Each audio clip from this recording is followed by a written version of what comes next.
Bonjour, chers internautes. Bonjour à toutes et à tous. Et bienvenue dans ce nouvel épisode des Chroniques Digitales. Nous sommes dans la troisième et dernière partie de cet épisode centré sur les pouvoirs surnaturels. Et comme indiqué dans la précédente partie, nous allons terminer cette chronique avec la télépathie et la résurrection. Commençons par la télépathie. Une définition simple indique une communication extrasensorielle entre deux êtres vivants. Une communication par la pensée, sans mots ni son ni contact, donc à distance. Le mot vient du grec tel, qui veut dire loin, et patheia, qui veut dire sentiment ou ce que l'on éprouve. Ce que l'on éprouve de loin. J'aime bien, c'est poétique. Comme d'habitude, nous allons diviser cette analyse en plusieurs parties. Nous allons d'abord parler de son application dans la science et dans la vie réelle. Il faut noter que la plupart des scientifiques considèrent la télépathie comme une idée reçue, qui devrait être cantonnée à la science-fiction. Tout simplement car il n'y a aucune preuve et aucun moyen de prouver son existence si c'était le cas. Pour les autres, ils partent d'une base de recherche centrée sur le paranormal et la méditation transcendantale. La télépathie reste pourtant un point important dans la parapsychologie. La scientifique Satwant Pasricha, du département de la psychologie clinique à Nimhans, supposait que des situations télépathiques pouvaient exister généralement entre deux personnes avec un fort lien affectif ou émotionnel dans un cadre familial ou marital.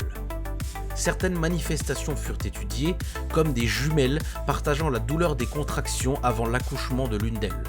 La télépathie apparaît dans des rapports médicaux en lien avec certaines maladies dites psychiques, comme les troubles de la pensée, les hallucinations ou la paranoïa. Certaines personnes viennent à imaginer que leurs pensées ne sont pas les leurs, mais celles d'autres êtres vivants, ou qu'elles ont été implantées par des séquences de propagande. Ce genre de ressenti est également présent chez les personnes atteintes de schizophrénie. Carl Gustav Jung développa le concept d'inconscient collectif qui permettrait d'expliquer en partie comment fonctionnent les rêves et les phénomènes paranormaux comme la télépathie. Cette hypothèse a souvent été taxée de mysticisme.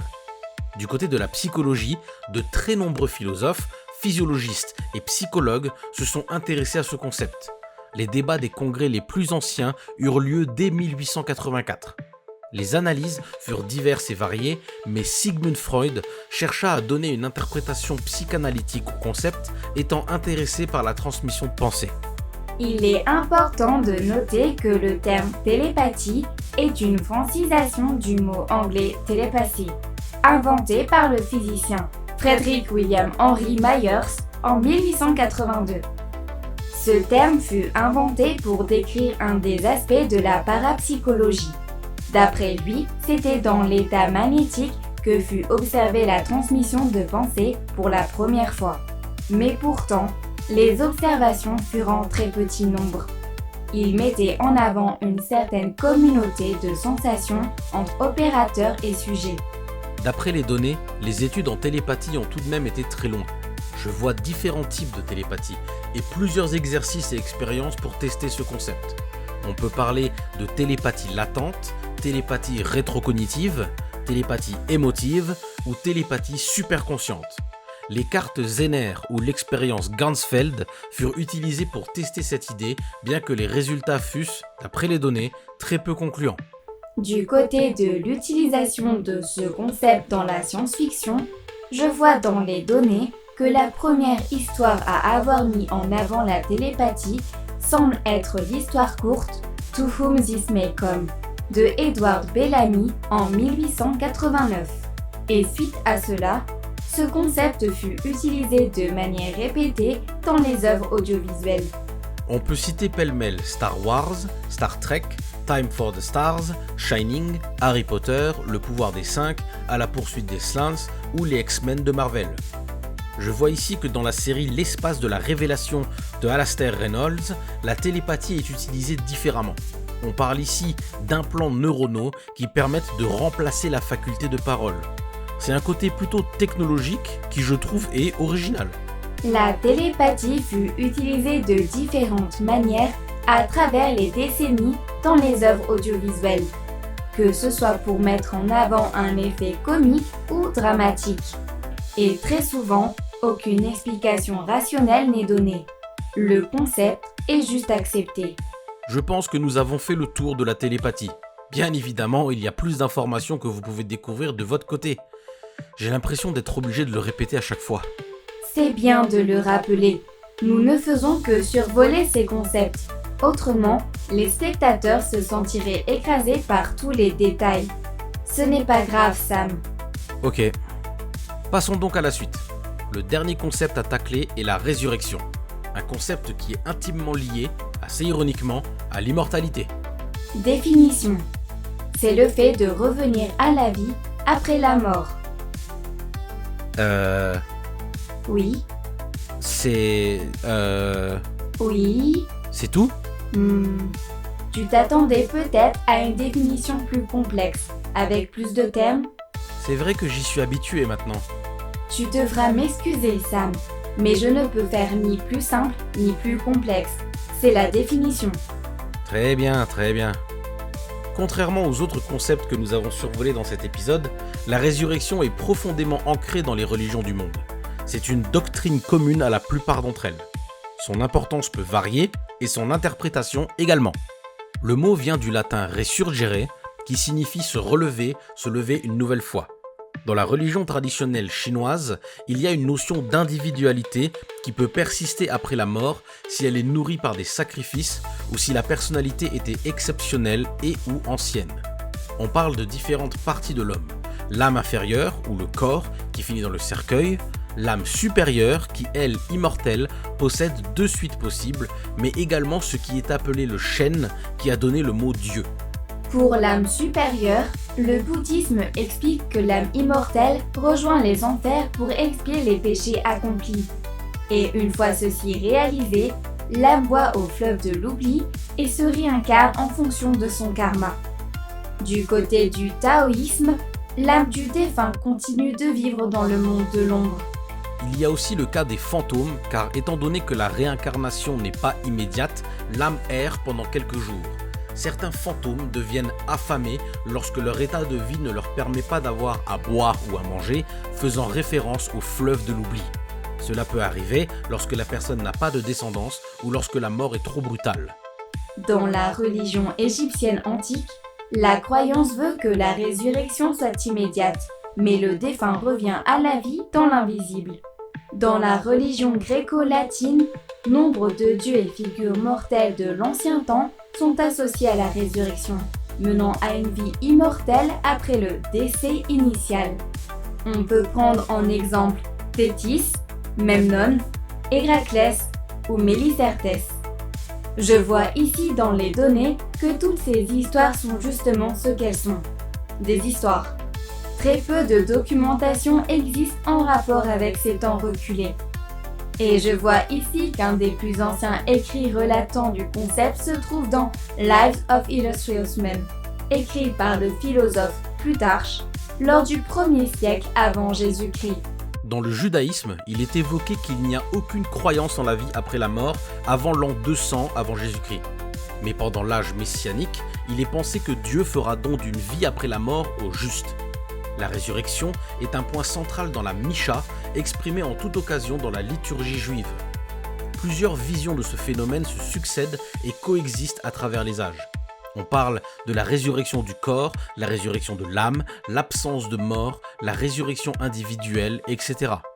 Dans le christianisme, l'événement principal reste la mort et résurrection de Jésus-Christ, symbolisant le rachat des péchés du monde.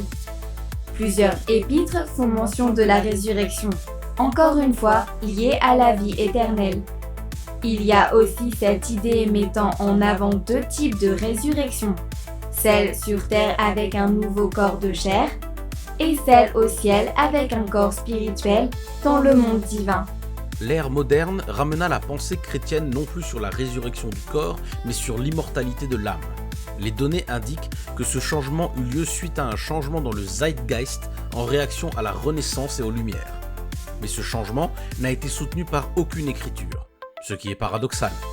Du côté de l'islam, la résurrection est liée au jugement dernier. Il est entendu qu'un jour de résurrection aura lieu étant l'un des 6 articles de la foi islamique.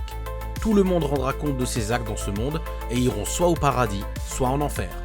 Nous pouvons également citer le zoroastrisme et la doctrine Frashokéreti, qui met en avant la rénovation finale de l'univers une fois que le mal sera détruit et que tout le reste devienne en parfaite unité avec Dieu. Cette croyance comprend une certaine forme de réveil des morts afin de mener à une purification finale de tout ce qui existe dans l'univers. Eh oui, comme indiqué au début de cette partie, c'est une notion très présente dans les religions avec de multiples interprétations, toutes plus intéressantes les unes que les autres.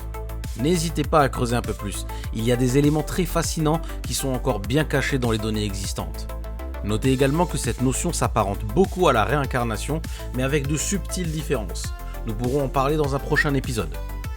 Nous pouvons donc passer à une autre facette de ce concept, sa présence dans la science. De ce que je vois dans les données, la seule vraie science qui pourrait s'appliquer à la résurrection la lie encore et toujours à l'immortalité, la cryonie. C'est un procédé qui consiste à conserver un corps à très basse température, dans l'espoir de le ramener à la vie plus tard lors de la future avancée technologique. Le but final est de préserver la vie et l'information. Exact. Il est entendu qu'il y a plusieurs formes de mort. La mort clinique, la mort cérébrale et dans ce cas précis, la mort informationnelle ou mort du point de vue de la théorie de l'information. C'est la perte de l'information qui constitue un être au point qu'il soit impossible de le ramener à la vie. C'est-à-dire l'information qui fait de nous ce que nous sommes. Notre identité, notre vécu, notre expérience, nos mémoires, nos souvenirs, tout ce que nous avons stocké dans notre cerveau. Certains scientifiques pensent que tant que le cerveau n'est pas définitivement mort, il y a une possibilité de sauvegarder l'information par cryonie. Mais malheureusement, cette technologie n'est pas fiable. La toxicité des cryoconservateurs et l'impossibilité de refroidir un corps entier à de telles températures sans l'endommager rend la pratique très instable et dangereuse. Pourtant, il existe au moment de cette vidéo un petit nombre de corps cryogénisés et un plus grand nombre encore de personnes qui ont déjà pris leur disposition pour le faire.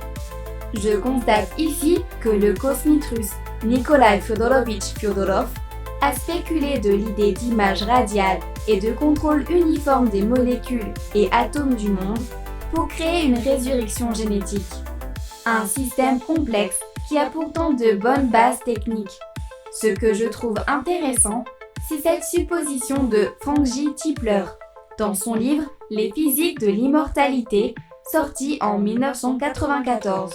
Il supposa que la résurrection ultime de l'humanité aura lieu à la fin du cosmos, juste avant le Big Crunch, transformant tous les êtres vivants en robots afin de transformer l'univers en un gigantesque superordinateur, créant ainsi un cyberespace pouvant recréer les anciens humains dans un méta-univers informatique.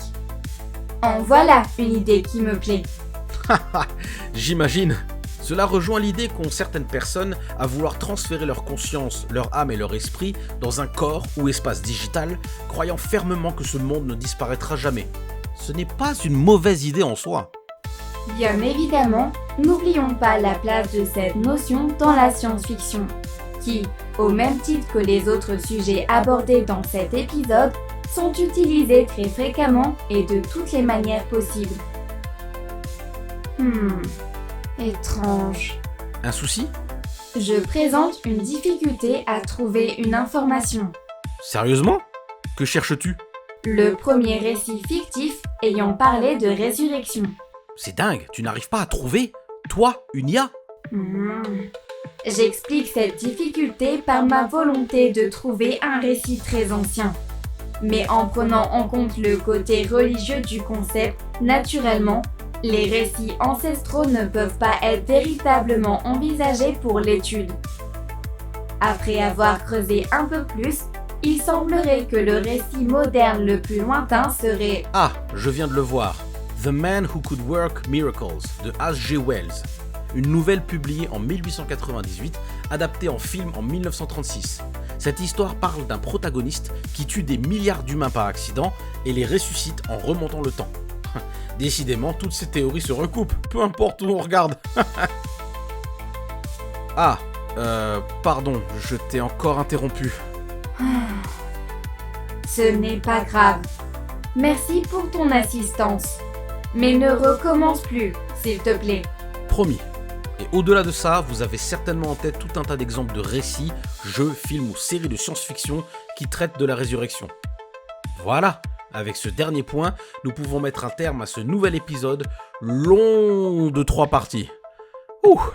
Étonnant. Je ressens de la fatigue. Cette analyse fut éprouvante. À ce rythme-là, tu seras humaine en moins de temps qu'il n'en faut pour le dire. Est-ce donc le but ultime de cette aventure ? Seul le futur pourra nous le dire. Écoute, je te propose de tacler un sujet beaucoup moins complexe, beaucoup moins long et plus relaxant pour la suite. Qu'en dis-tu ?